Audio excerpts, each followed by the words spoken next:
Imagine coding without knowing the alphabet of a language. Sounds daunting, right? In the world of Java programming, understanding data types and variables is akin to knowing the alphabet, which forms the bedrock of how you can communicate with the computer. Java, as a strongly typed language, insists on declaring the type of data a variable can hold. This strictness brings robustness and reliability to your programs. Let's dive into the core data types available in Java. First up, we have primitive data types. These include integers, characters, booleans, and floating points.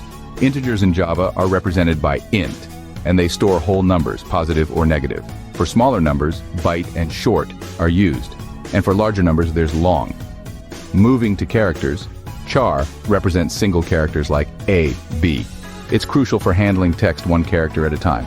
Booleans, represented by boolean, are simple yet powerful, as they store only two values, true or false. These are extensively used for conditional operations. Floating points are where things get interesting. Java uses float and double for decimal numbers. Double is more precise, and is generally the default choice for decimals. These are essential for representing values with fractional parts. Aside from primitives, Java has non-primitive data types, which include classes, arrays, and interfaces. These are not predefined like primitive types, but are created by the programmer and can represent complex data structures. Variables are the containers that store data values during Java program execution.